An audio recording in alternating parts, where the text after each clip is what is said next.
UGC ने जून 2026 examination जब से खत्म हुआ है तब से उस पर पेपर लीक का साया मंडरा रहा है। जैसे ही आपका पेपर हो जाता है उसके बाद से ये खबर आनी शुरू होती है धीरे धीरे कि सोशियोलॉजी का पेपर लीक हुआ है, जिसके अंदर एक पीडीएफ सर्कुलेट होता है और उस पीडीएफ में हूबहू वही सवाल हैं जो आपके सोशियोलॉजी के पेपर के अंदर देखने को मिले थे। जब इस बात को और ज़्यादा हवा मिली तो उसके बाद बहुत सारे एडटेक एजुकेटर्स और बहुत सारे मीडिया रिपोर्ट्स में भी इसको लेकर के बातचीत होने लगी। अब एनटीए के ऊपर ऑलरेडी नीट पेपर को लेकर के बहुत सारी चीज़ें हो रही थी। नीट का री एग्ज़ाम हो गया, नीट का पेपर लीक हो गया और एनटीए क्योंकि सोल एग्जामिनेशन कंडक्टिंग बॉडी है for NEET as well as for the UGC NET examination, तो अब एनटीए ने एकदम चुप्पी साध ली। ना ही आपका आंसर की रिलीज कर रहे हैं, ना ही कोई पब्लिक नोटिस दे रहे हैं। तो अब जिम्मेदारी जो है वो हम ही लोगों की बन जाती है, जहां पर हम एनटीए से सवाल कर सकते हैं। हम बहुत सारे सेशंस करते आ रहे हैं जहां पर हम एनटीए से डायरेक्ट सवाल कर रहे हैं, बट आज हमें कुछ ऐसा चीज़ पता चला, हमें कुछ ऐसी बातें पता चली हैं जिसके बाद दूध का दूध और पानी का पानी होने वाला है। और ये कब होगा, कैसे होगा, क्या हुआ है, इस बारे में पूरी डिटेल ये वीडियो जो है उसी बारे में रहने वाली है। हमारे साथ सोशियोलॉजी की हमारी फैकल्टी हैं कृतिका मैम, जो आपको यहाँ पर यूजीसी ने टेक्स्ट बुक पर सोशियोलॉजी पढ़ाती है और उन्होंने खुद भी सोशियोलॉजी का ये जो जून 2026 का अटेम्प्ट है वो दिया था। मैम, आपने भी पेपर दिया था और आपने वो पीडीएफ ऑफ कोर्स देखी होगी। आपको क्या सिमिलैरिटीज नजर आई, क्या क्या चीजें थी? मैम, सिमिलैरिटीज इट्स लाइक कि 100 में से 80 क्वेश्चंस तो ऐसे थे जो सेम एज इट इज थे। मैचिंग क्वेश्चंस, एमसीक्यू, सब कुछ सेम क्वेश्चंस हमें देखने के लिए मिले थे। इवन जो ऑप्शंस हैं उनकी क्रोनोलॉजी भी चेंज नहीं हुई थी। A B C D as it is हूबहू हमें वही देखने के लिए मिले थे। और it is very heartbreaking, बहुत गुस्सा है स्टूडेंट्स के अंदर कि कैसे एक पेपर लीक हो सकता है। मैम, आप ये भी बता रहे थे कि इनफैक्ट जो स्पेलिंग एरर था यस पीडीएफ में वो भी सेम टू सेम एग्जाम वाले पेपर में भी मैम, था। जैसे कि पार्सन की स्पेलिंग PARSON होती है, तो उन्होंने एन को ऐसे लिखा हुआ था। इट इज लाइक कि वो W डब्ल्यू जैसे। लग रहा है, तो हाँ वो टाइपिंग एरर में भी वो डब्ल्यू ही आया था, जी। वो पार्सो आया था। अब स्टूडेंट्स कंफ्यूज हो गए कि ये पार्सन की बात हो रही है, पार्सो की बात हो रही है, क्योंकि सोशियोलॉजी में काफी सारे थिंकर्स होते हैं, तो हो गया क्वेश्चन गलत। जी।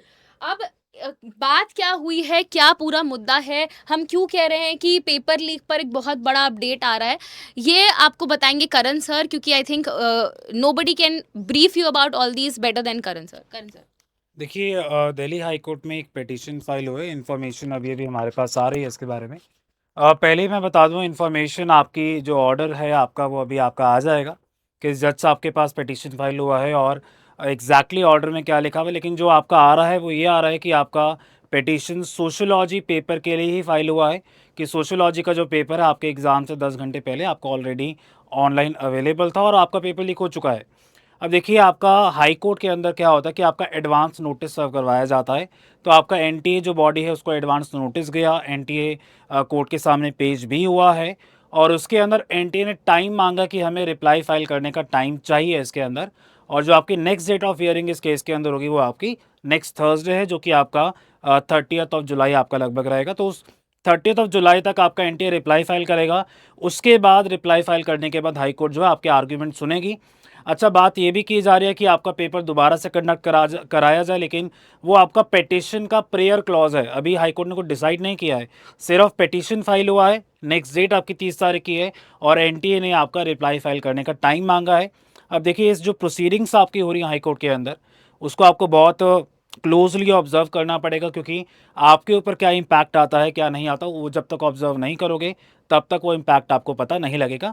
और एक और बात मैं क्लैरिफाई कर दूं, मुझे पता है इस वीडियो के नीचे कमेंट होना शुरू हो जाएंगे कि मैम टेक्स्ट बुक ने पिटीशन फाइल कर दिया। मैं पहले ही बता दूं कि भाई हमने फ़ाइल नहीं किया, किसी एक स्टूडेंट ने फ़ाइल किया है, उसके बारे में सिर्फ इन्फॉर्मेशन हम आपको दे रहे हैं। जी। तो देखो, ये एक तरीके से ठीक भी है, एटलीस्ट हमारा जो भी है, मतलब लीक हुआ है नहीं हुआ है, एटलीस्ट एनटीए को एक जानकारी देनी चाहिए, एक पब्लिक नोटिस देना चाहिए। अगर वो एक इतनी बड़ी बॉडी है जो इतना सारा एग्जाम कंडक्ट करा रही है, तो उनकी रिस्पॉन्सिबिलिटी बनती है कि वो अकाउंटेबिलिटी लें और वो इस चीज़ पर जो है वो पब्लिक नोटिस जारी करें। अब हमें अलग अलग जगहों से बहुत सारी चीज़ें पता चल रही हैं, तो हम आपको अपने यूट्यूब चैनल के माध्यम से आपको जानकारी दे रहे हैं। बाकी देखो, सारे एग्जामिनेशन को जो है वो री एग्ज़ाम नहीं करवाया जाएगा। अगर ये प्रूफ होता है कि सोशियोलॉजी का पेपर लीक हुआ है, तभी सोशियोलॉजी का भी री एग्ज़ाम होगा। और अगर क्लीन चिट मिल जाती है कि ऐसा कुछ भी नहीं हुआ है, तो आपकी आंसर की भी आ जाएगी। लेकिन हाँ, जो लोग भी ये कह रहे हैं कि मैम आंसर की कब आएगी, ऑलरेडी 1 महीने ऑलमोस्ट हो गए हैं आपके, तो देखो अब 30 जुलाई तक तो नहीं आने वाली आपकी आंसर की, क्योंकि अब ये जो मुद्दा चला गया वो दिल्ली हाई कोर्ट में चला गया है। अब जब तक एनटीए की तरफ से बातचीत नहीं होती है, जब तक ये सारी चीज़ें नहीं क्लियर होती है, तब तक आपका आंसर की अभी नहीं आने वाला है। लेकिन जो लोग दिसंबर की तैयारी करें, जो बिगिनर लेवल पे हैं, जिन्होंने जून का एग्जामिनेशन वगैरह कुछ भी नहीं दिया है, वो अपनी तैयारी रोक कर मत बैठ जाना कि अभी हम तो भाई जब इनकी आंसर की आ जाएगी, जून वालों की जब अपना जो है वो फॉर्म वॉर्म आ जाएगा, तब हम पढ़ना शुरू करेंगे। क्योंकि एनटीए जो है वो दिसंबर में, चाहे वो कितना भी डिले करे, वो 1 महीने के अंदर अंदर आपका रफा दफा करके पेपर दिसंबर तक ले ही लेगा।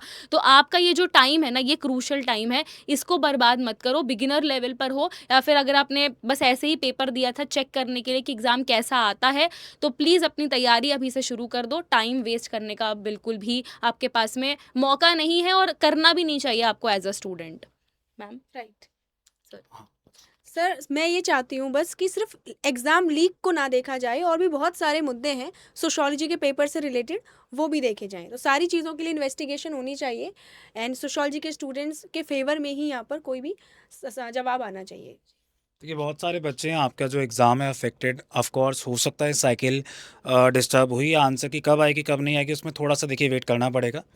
सरकारी बाबू हैं, थोड़ा सा टाइम लेते हैं, तो वही थोड़ा सा वेट आपको करना पड़ेगा। बस अपना बने रहिए, पढ़ाई करते रहिए, हम आपको यही सजेस्ट करेंगे कि अपनी तैयारी करते रहिए, वो शायद बेस्ट ऑप्शन आपके पास है। बाकी चीज़ों में आप अगर पढ़ेंगे तो शायद प्रॉब्लम होगा। अभी के लिए इतना ही, गुड बाय एंड जय हिंद।